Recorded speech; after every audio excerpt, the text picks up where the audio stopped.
Всем привет, меня зовут Веруша, и в этом видео я буду рассказывать про свою коллекцию ароматов. Это уже такая небольшая коллекция, с половиной из них я рассталась, и в конце видео я расскажу, с какими именно и почему. Я не парфюмерный блогер, поэтому буду просто делиться своим мнением. Возможно, кто-то на пути к покупке, и это видео окажется очень актуальным. У меня здесь собраны популярные ароматы, поэтому, в общем-то, это видео может быть полезным. Я недавно встретила девушку, которая не пользуется духами вообще, и призадумалась, подумала, может быть, мне поэкспериментировать и тоже какое-то время не пользоваться. Ведь наш запах кожи, он как ДНК, индивидуальный у каждого. Хотя я не припомню, чтобы я, наверное, уже за последние 10 лет не выходила из дома, не попшикавшись. И даже если я забывала это сделать, то я шла в парфюмерный магазин и что-то обязательно наносила на себе. Настолько я уже привыкла ходить с духами. В общем, в качестве эксперимента я обязательно попробую и потом с вами поделюсь. Вообще, есть кто-то, кто будет меня смотреть и кто не пользуется вообще духами? Просто интересно. Не из-за каких-то там непереносимых особенностей, а вот вы так решили не пользоваться. И просто интересно, напишите, почему. Так, я перехожу к описаниям. Первый аромат — это мой фаворит, любимчик, аромат Blanche от Byredo. Красавчик Бен Горхам, баскетболист, придумал этот аромат для своей возлюбленной, которая, это Балдафрика, который не пользуется духами, поэтому перед ним стояла задача придумать что-то такое нейтральное. И этот аромат у меня ассоциируется с белой рубашкой, с выглаженными полотенцами, с выглаженным постельным бельем, что-то очень чистое, невинное, нежное. Пользуюсь я им летом сейчас и также хожу с ним в фитнес-зал. Это действительно очень нейтральный аромат. Первый раз я его услышала на юной, молодой, нежной девушке, и мне он очень понравился. Вот это тот случай, когда ты видишь человека и понимаешь, что эти духи, они идеальны для конкретного человека, вот подходит. Поэтому с тех пор я и решила приобрести и пользуюсь ими с удовольствием. И, в общем-то, если вы ищете что-то... это, знаете, на фрагрантике ругают его и говорят, что это там запах бытовой химии или запах порошковый какой-то. Я здесь ничего не ощущаю. Для меня это очень нежный, действительно аромат чистоты. Есть еще в этом направлении La Tulipe от Byredo, но я с ним рассталась как раз. Это больше он там про чистоту, но он тоже потом уходит в такую мыльность. Вот Blanche, кстати, не уходит в мыльность. Вот, в общем, красивый очень аромат, который прям действительно мой такой сейчас number one на лето. Второй аромат Miss Dior. Я не буду, знаете, расписывать там прям по нотам.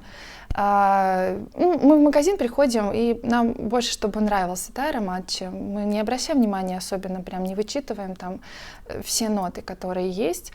Поэтому я буду просто рассказывать чисто свои какие-то ассоциации, просто мнение. Второй аромат Miss Dior Rose and Rose, аромат про розу, но роза здесь такая очень интересная. Это не болгарская мыльная роза. Она, с одной стороны, здесь очень нежненькая. Мне представляется девушка с таким розовым пышным платьем красивым. А с другой стороны, это есть в нем такая вот какая-то игривость. Он яркий очень, насыщенный, как вот брызги шампанского. И он создает такое определенное настроение. Посмотрите, какой милый флакончик вот с этим бантиком. Вообще респект просто дизайнерам Dior. Настолько мне нравится, как выглядит вообще вся линейка бренда, и помады, и вообще косметика. Вот. И, как можно с таким флакончиком расстаться? Я с ним не расстанусь, пользуюсь. Но он у меня аромат, знаете, такой, как когда я не знаю, что мне наносить, в чем я хочу быть сегодня, в каком аромате, я наношу его. Это вот у меня такой, мой спаситель, такой help. Help аромат. И чувствую я в нем себя прям вот такой вот принцессой, милашкой. Мне хочется... я иногда амазонка такая по характеру, с такими твердыми какими-то решениями по жизни, а с ним прям хочется прям быть такой принцессой-нежнятинкой. Так что, в общем, очень девчачий и очень красивый тоже аромат. Дальше аромат Ну давайте с такого. Аромат Vanilla Ecstasy, ванильный экстаз. Очень комплементарный аромат, самый комплементарный аромат из всей моей коллекции. Это просто бьет все рекорды вообще по тому, как обращать внимание на данные конкретные духи. Когда я работала в офисе, то я приходила, там была бариста, девушка, я покупала кофе в кофейном магазине, и она, представляете, там запахи, да, кофе, сиропы, всякие круассаны разогреваются там с чем-то, там с ветчиной, сыром. И, каждый раз она мне делала комплимент, она говорит, какой же на вас красивый аромат. Вообще комплименты очень много я получала от мужчин, и поняла, что многие мужчины любят сладкие все-таки ароматы. Мы там что-то там пытаемся, ищем какие-то эксклюзивные, там, чтобы было вот добавлено, не знаю, что-то вообще невероятное, а вот он простой аромат вроде бы, но он на самом деле не простой, он не просто ваниль, вот у Монтале есть ванила Absolute, тоже красивый аромат, но он вот как раз попроще. Это такая ваниль в чистом виде, а здесь находится, он с перчинкой, здесь находится как будто ваниль со специями смешанная, и дает вот такую вот необычное такое сочетание, вроде бы ваниль, а вроде бы не просто ваниль. И я обожаю этот аромат, это те духи, которые не надоедают мне никогда. Я ими пользуюсь на протяжении уже 3 лет, и я просто очень их люблю и пребываю все время в восторге. Они не просто дарят мне настроение, они еще и дарят комплименты от окружающих. В общем, обожаю, люблю, попробуйте. И это духи по направлению очень похожи с Flower Bomb от Victoria Rolf. Вот. Поэтому, если вам нравится Victoria Rolf, то вам понравится и Vanilla Ecstasy. Я, кстати говоря, хотела сказать, что вот Blanche, да, духи, где они у меня, куда-то я их спрятала, вот они. Если для вас, я понимаю, что Blanche может быть дорогим для вас, он и для меня Byredo не очень-то дешевые духи, то есть бюджетный вариант от Moschino, это аналог Toy 2. Вот. Он, конечно, попроще, это аромат, но очень похожий, они с Бланшем. Дальше, это я сказала. Дальше Vanilla Mukhalad.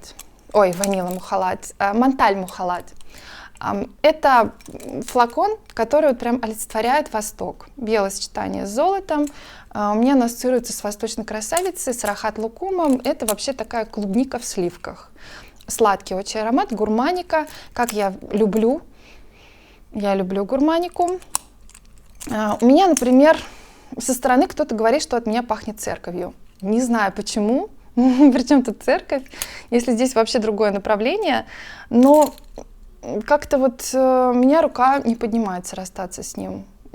Практически пользуюсь им всегда зимой, в другое время как-то вот я не рассматриваю нахождение с ним, но люблю. Не могу, вот нравится он мне. Вот вроде он простой, вот вроде какая-то клубника. Кто-то там ругает на фрагрантике, говорит, что это пластиковая клубника. Но красивый все равно аромат. Может быть, он простой. Вообще у меня это аромат, если так вот точно сказать, то это аромат барбарисок. Вот если вы представляете вкус барбарисок, то это аромат Мухалад. Но прям нравится он мне, и я, не знаю, прям начинаю чувствовать себя с ним восточной красавицей. И даже хочется как-то одеться по-восточному. Это Мухалад. Дальше молекула, единичка. Этот бренд как-то меня никогда не интересовал, и я всегда слышала постоянно вокруг, и на мужчинах, и на женщинах. В театр придешь, там молекула 2, на мужчинах где-то в магазине слышишь молекулу 2, и я думаю, да что ж такое, это везде, это молекула. И меня это никогда не интересовало, потому что это было прям вот у многих. Хотя эти ароматы, о которых я тоже рассказываю, их много где можно встретить, но и на ком. Вот. Но молекулу как-то вот был период прям вот вообще настолько избитые просто были ароматы. И тут я встретилась с девушкой, она очень такая необычная и творческая очень. Она говорит, вы знаете, я продавать-то много, она меня покупала духи, она говорит, я продавать не умею, можно я вам отдам вот флакон? Просто так. Я говорю, не, я бесплатно не возьму, давайте я у вас куплю в качестве пробника. И купила, вот здесь вот было вот столько, это я уже только попшикала. Мы с ней встречались где-то месяца 2 назад. У меня молекула единичка, И вы знаете, мне так он понравился.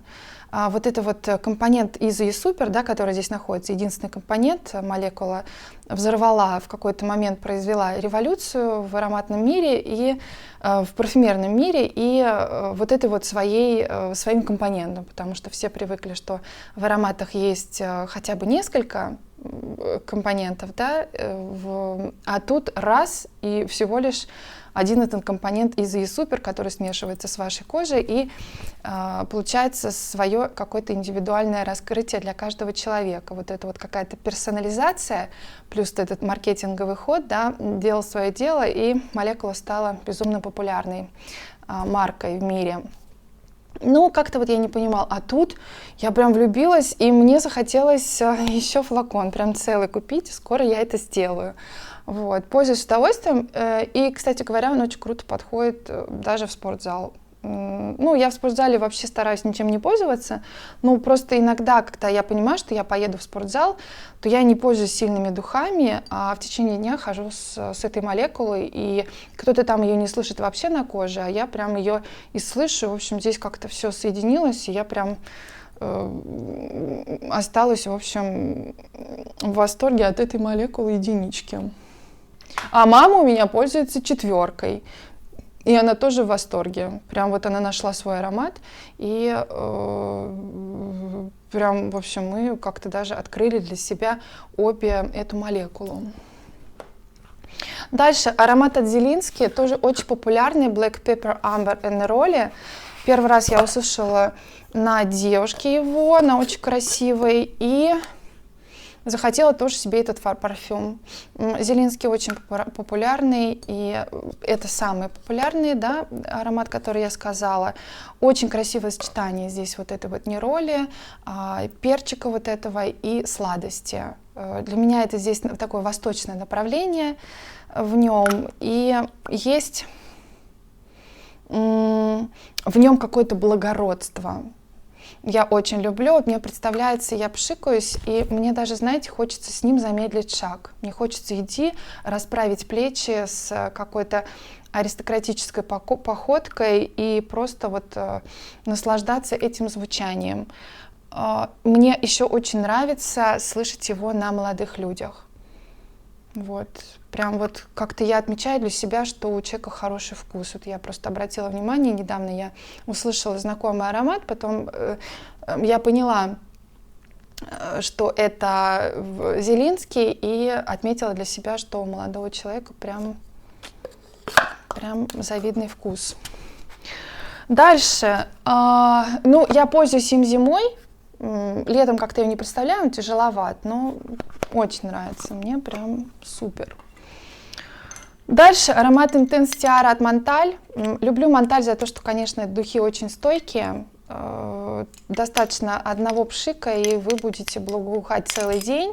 Конечно, из минусов то, что флакон может упасть. У меня некоторые флаконы, если так посмотреть, то просто вмятина на них. Вот. Ну, кто-то ругает эти флакончики за их простоту, но, в общем, мне все нравится. И Intense Tiara — это аромат, ассоциируется с отдыхом, с райским наслаждением, кокосик, реклама Bounty. Представьте океан, гамак, вы лежите, мажетесь кремом от загара, и вот это вот запах вот этого загара, это вот Intense Tiara, очень похож, или запах какого-то кремового ухода. Вообще это переводится как интенсивная тиара. Тиара — это цветок, вот, и он такой, на мой взгляд, немножко возрастной, не прям совсем молодежный, если распределять по группам возрастным духи. Вот. Но тем не менее в нем есть какая-то вот аристократичность. Как-то вот я его выделяю, может, для кого-то он, наоборот, простым кажется, но я не встречала аналогов этого аромата, и тоже мне он очень нравится, но он, мне, конечно, ассоциируется с летом. И когда я беру его зимой в руку, то сразу меня переносит в какие-то воспоминания какого-то счастливого времени, связанное с солнцем. Вот. Люблю его, благородный аромат, и получает комплименты. Девушки тоже его любят. Дальше аромат Balda Africa. Самый популярный аромат от Byredo. Ну, и насколько я знаю, что этот аромат посвящен времени, когда дедушка, по-моему, Бена Горхама долгое время работал в Африке, и вот этот аромат, он связан с Африкой. Ну, что могу сказать? У меня от любви до ненависти один шаг, причем это не окончательное решение, как у многих девушек. У меня настроение может по отношению к аромату меняться со скоростью света, и я все-таки его не до конца полюбила. В какой-то момент мне он нравился, но здесь, может, еще, знаете, было связано с тем, что он многим нравится, и я не могла прям резко так выделить свое мнение и сказать, что... Ну что-то, в общем, мне какая-то вот нота, она меня отталкивала. И я поняла, что я все время ощущаю на себе вот этот какой-то зеленый чай, как будто я чаем надушилась. Хотя здесь есть вот эта вот нота, ощущается ананаса, есть такая какая-то игривость в этом, но в этом аромате. Но вот эта нота чая, она меня отталкивает, правда. И мне кажется, что он не совсем сложный какой-то. Вот он, мне кажется, как раз вот этот чай, он дает ему вот эту вот простоту какую-то. Он моно такой аромат, не меняется, ноты не играют. И я его услышала один раз на девушке. Мне он понравился, как он на ней звучал. А потом я услышала в шлейфе на женщине в магазине, и как-то мне совершенно не понравился он в шлейфе. Хотя, наоборот, говорят, что у него просто невероятный шлейф, который собирает кучу комплиментов. Вот как-то вот все. Вот он мне не понравился в шлейфе, и я ничего с собой не могу поделать. Поэтому, к сожалению, вот у меня вот флакон целый, и, наверное, мне придется с ним все-таки расстаться. Хотя он безумно популярный, ну вот так вот. Далее аромат Rose No Man's Land, тоже от Byredo. У меня от Byredo вообще 4 аромата, у меня было больше, но я уже рассталась, у меня была библиотека еще, с библиотекой я тоже рассталась, потому что, возрастной аромат, он атмосферный очень, передает запах библиотеки, это такая попытка передать. Листы книг очень интересные, но сложноватый. Rose No Man's Land, он создан в честь сестер Милосердия, которые в честь Первой мировой войны. И это сильный аромат про розу, но он сильный, такой, можно сказать, с перчинкой, красивый, сложный аромат. Здесь нет какой-то такой вот тоже простой розы. Это очень такой сильный аромат, и я получаю с ним комплименты. Мне самой нравится его носить. Очень необычный, если сравнивать со всеми другими ароматами у Byredo, то он выделяется однозначно, очень загадочный и даже, я бы сказала, такой эксцентричный, в общем, такой для сильных девушек, для, можно сказать, таких амазонок. Но в то же время он и вот эта вот роза тоже очень красиво раскрывается. То есть он сильный, но при этом и красивый, не просто такой какой-то ядреный. Держится он на мне, мне кажется, не 24 часа, а 2 дня точно, а на одежде вообще 2 недели. Очень стойкий. Так, Gypsy Water. У меня с Gypsy Water тоже очень интересная история. Насколько я знаю, что это любимый аромат Роузи, в общем, девушки Стэтхэма, модели, красавицы вот этой вот. Но это как здесь хвоя, и потом он преобразовывается в ваниль. В окончании у него сладкое. Но это переводится как цыганская вода. Но я не могу понять, нравится он мне или нет. Мы как будто с ним немножко раздельно существуем. С одной стороны, мне нравится, ведь я с ним не рассталась еще, и какое-то время тоже пока не могу понять, расставаться с ним или нет, потому что мне нравится его необычное звучание, но он как-то, наверное, больше мужской, чем женский, я бы так сказала. Вот на мужчинах он, мне кажется, поинтереснее раскрывается. Поэтому пока я его отставляю в сторонку, и он у меня стоит до лучших времен, пока у меня там настроение переменится или еще что-нибудь. Вот. А так, в общем, очень интересный аромат. Вот то, что он сладковатый, тоже это мне нравится. И тоже очень популярный у Байреда. Так, про Балд Африка я сказала. Ну и все, остался один аромат. Это Dark Purple от Монталь. Этот аромат переводится как черный пурпур, и мне этот аромат одно время просто нереально нравился. Я фанатела, носила его каждый день, хотя он для меня все-таки больше вечерний, под какое-нибудь черное бархатное платье, у меня так ассоциируется. Я его носила всегда в театр, но сейчас я от него устала, и он у меня где-то там очень в полке далеко стоит, хотя очень его люблю, прям всем сердцем. Ну, пока его отставила, и тоже до лучших времен. Сам аромат очень богатый, такая спелая вишня, красивая, такая благородная, темная, и очень тоже комплиментарный. Все, это вся моя коллекция, которая есть. Возвращаю пока потихонечку обратно. Что я еще хотела сказать? Значит, от каких духов я отказалась? Ну, я отказалась, во-первых, от Kilian Forbidden Games, запретные игры, потому что, кстати, этот аромат очень похож на J'adore от Dior. Ну, во-первых, его, конечно, очень многие ругают за то, что он очень стоит дорого, а на деле это просто водичка такая с набором фруктов. И, в общем-то, ну, просто как представьте, вот корзинка фруктов у вас в руках, и что-то такое, в общем-то, не очень как бы понятное, что это, ну, какая-то цельность какой-то композиции нету. То есть это просто набор фруктов. Вот. И очень нестойкий оказался Forbidden Games, хотя и шкатулка там красивая, и все. Но вот мне не дожила, она у меня забрали, я думала сниму, но забрали раньше, поэтому не покажу вам всю эту красоту, но вы сами видите, знаете, там змейка вот эта вот, в общем. Вот, потом я рассталась с библиотекой от Байреда, с Ла Тулипом я рассталась, потому что я уже говорила, что он тоже более возрастные такие ароматы. С Монталем Pure Gold я рассталась, чистое золото, потому что он такой в стиле Шанель номер 5, но он очень тоже такой вот, ну какой-то он очень строгий, возрастной. Я не хожу в офис, поэтому мне он представляется больше вот на шубах красивых, на мехах, а для кожи он для меня оказался очень рисковатым. Вот он настолько плотно сидит на коже, что я просто стала задыхаться. Потом от каких еще? Да вообще от многих я отказалась, но я уж так смотрю по времени, у меня уже длинное видео получается, поэтому я, наверное, на этом буду заканчивать. Спасибо вам большое за внимание. Пишите, пожалуйста, ваши комментарии и до новых встреч. Пока!